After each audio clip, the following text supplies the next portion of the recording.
Prince Harry probably thought this trip back home would be quiet. A low-profile return? Maybe a few polite chats behind palace walls? Maybe, just maybe, a handshake that whispered hope of healing? But instead, the very ground seemed colder than ever beneath his feet. And the welcome he got? Brutal. Not from the tabloids, not even from frosty palace staff, but from the one institution he once lived and breathed for, the British military. Picture it. Soldiers standing tall, uniforms perfect, boots shining, postures rigid. Harry walked past them, expecting at least a nod, maybe even a fleeting salute. He got nothing, not a single glance. No salute. No recognition. It was as if he didn't even exist. For a man who once wore the same uniform with pride, who once risked his life on the front lines in Afghanistan, the silence was louder than any insult. And this wasn't just some quiet snub tucked away from public view. Number. The moment was caught on camera. It hit social media like wildfire. Suddenly, Harry's return wasn't about family reconciliation. It was about respect. Or, more painfully, the lack of it. You see, in the royal world, a salute is never just a salute. It's symbolic. It says you belong, you're honored, you're respected. To be denied one? That's not an oversight. That's a message. A chilling, calculated message. And the message was clear. Harry is no longer part of the fold. The man once cheered at military parades. The prince who saluted his comrades with confidence. Who was honored for serving 2 tours in Afghanistan, walked past his brothers in arms, and they stood frozen. They didn't even flinch. For those watching, it was like a punch to the gut. Some called it cruel, others whispered it was deserved. But nobody could deny the weight of that moment. And here's the kicker, it wasn't random. Palace insiders swear this wasn't some spur-of-the-moment decision by a few guards going rogue. This was official protocol, planned and enforced to the letter. No salute, no acknowledgement, no warmth. Because in the royal game, actions always have consequences. Harry hasn't just stepped away from royal duties. He's walked straight into celebrity culture. Netflix deals, bombshell interviews, tell-all documentaries. For some, that was courage. For others, a betrayal. And now, those choices are haunting him in the very place he once called home. This trip was supposed to be about peace, quiet talks with King Charles, a chance to mend bridges. But how do you rebuild trust when even the guards treat you like a ghost? And of course, how can we even talk about Harry without the name Meghan Markle floating in the air like perfume? Even if she wasn't physically there, her presence was undeniable. Some say she's the reason Harry left. Others call her his saving grace. But whether you love her or hate her, Meghan's shadow looms over every step Harry takes. This trip was no different. The soldier's refusal wasn't just a cold shoulder, it was a warning. Respect, even for a prince, isn't permanent. It must be protected, nurtured, kept alive. And when you walk away from the throne, don't expect the throne to follow you. Even beyond the soldiers, the whole atmosphere screamed distance. There was no royal motorcade for Harry, no palace fanfare, no flags raised in his honor. Staff were even instructed to keep things strictly professional. No gestures of warmth, no ceremony. He was treated not like a prince returning home, but like just another famous visitor passing through London. And people noticed. Witnesses said Harry looked tense, even if he tried to mask it with polite smiles and waves. His hands stayed clenched, his shoulders stiff. Gone was the swagger of the young prince in uniform. This wasn't the Harry who beamed on royal tours or waved confidently from the balcony.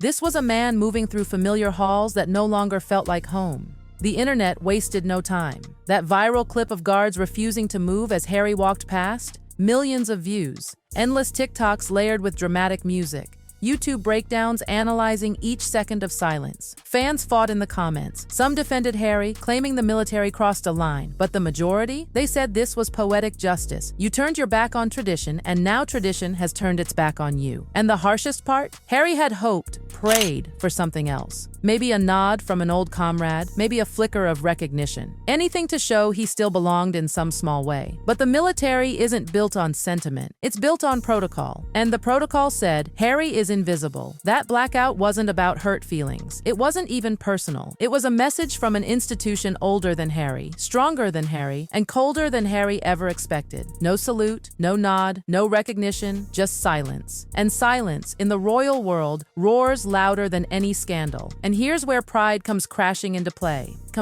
For the soldiers still serving under the crown, watching Harry parade around in Netflix specials and spill palace secrets in explosive interviews. Well, it felt like a stab in the back. To them, Harry wasn't just speaking his truth. He was dragging their institution, their oath, through the mud for primetime entertainment. Think about it. The Oprah interview, the 6-hour documentary series, the memoir. Each time Harry opened his mouth, it was another headline, another revelation, another criticism of the very system those men and women in uniform swore to defend. So, when Harry walked past them, expecting a flicker of recognition, they gave him nothing. Not out of spite, but out of loyalty. To the crown, to the uniform, to the tradition. And this wasn't just a military thing. The whole of Britain seemed split down the middle. Some people whispered that the treatment was unfair, that Harry was being punished just for daring to challenge outdated traditions. But others smirked knowingly. He walked away, he made his choice, and now he's tasting life without the royal safety net. That's what made the optics so brutal. Soldiers standing still as a prince walked by. No one could have scripted a moment that cut deeper. It looked like something out of fiction, except it was painfully, humiliatingly real. And here's the darker truth. This wasn't about a lack of ceremony. This was about finality. The unspoken message in that silence was clear. Harry may never be fully welcomed back. Not by the soldiers, not by the palace staff, maybe not even by the crown itself. His place has shifted. Once the cheeky, beloved prince, now something murkier, a walking symbol of conflict, of rebellion, of family drama gone global. Behind closed doors, it didn't get warmer either. Yes, Harry managed to sit down with King Charles, but even that was wrapped in strict limitations. No photos, no cameras, no smiling handshake for the press. Just a pot of tea, a short conversation that insiders say lasted barely an hour, and when it ended, silence. No official statements, no warm notes from the palace press office. If Harry thought sitting face to face with his father would soften the blow, he was mistaken. In fact, it only sharpened the contrast. He could get inside the room, but not back into the family fold. One insider described it best. The meeting felt transactional, not emotional, not heartfelt. Just two people fulfilling an obligation to speak rather than a father and son mending wounds. And in many ways, that stung worse, because it showed that Harry wasn't seen as an enemy, but neither was he seen as a son. He was being managed, not embraced, and that kind of cold professionalism, it can cut deeper than outright rejection. Outside the palace walls, the frenzy exploded. Tabloids pounced. Commentators dissected every detail. What Harry wore, who he spoke to, how long he stayed, even the routes his car took through London. Every gesture, or lack of one, became a headline. But this time, the microscope wasn't just about curiosity. It was about accountability. People weren't just asking, what's Harry doing? They were asking, does he even belong anymore? And the palace didn't have to lift a finger. They didn't need to issue fiery statements or call press conferences. The silence was the punishment. The protocol was the weapon. They cut Harry out without ever raising their voice. That's the cruel genius of royal machinery. You don't get banished with words, you get erased with indifference. You're not screamed at, you're ignored. And Harry, for all his wealth, fame, and California sunshine, found himself on the receiving end of that icy indifference. And Meghan, oh Meghan. Her absence was noticed by everyone. She stayed behind in California, and whether it was strategy or convenience, the gossip mill had a field day. Some claimed she didn't come to avoid fueling more drama. Others swore it proved the permanent fracture between her and the institution. Either way, the fact she wasn't there left Harry even more exposed. It allowed critics to pin everything on her influence without distraction. Every cold stare, every silent moment, every soldier's refusal became, at least in the public imagination, about Meghan's shadow still looming. She wasn't there, but her presence was everywhere. And when Harry finally prepared to leave, no change, no last-minute salute, no heartfelt send-off. Just a quiet, clinical departure under the same dark cloud he arrived in. By then, the palace's message was written in stone. Loyalty is currency, and Harry, he spent his on his personal narrative,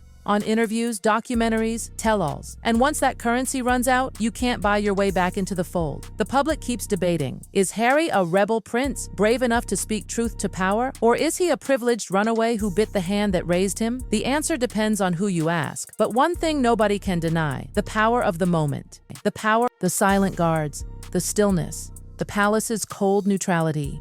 That eerie calm in familiar halls. This trip wasn't just another chapter in Harry's saga. It was a reckoning, a reminder that in the royal world, no amount of fame, no Netflix blockbuster, no celebrity podcast can replace the ancient currency of tradition. And tradition, when you walk away from it, doesn't chase you. Still, whether you saw cruelty or justice, one truth was impossible to ignore. The soldier's silence cut deeper than words ever could. The public will keep debating. Was he brave or reckless? Was he betrayed or did he betray? But the image that will live on is the simplest one. Soldiers, rigid and still, refusing to acknowledge the prince who once stood among them. It's haunting, it's powerful, and it's final, because in the world of royalty, sometimes the cruelest punishment isn't exile, it's erasure. And Prince Harry, once the golden boy of the monarchy, learned that in the most devastating way possible.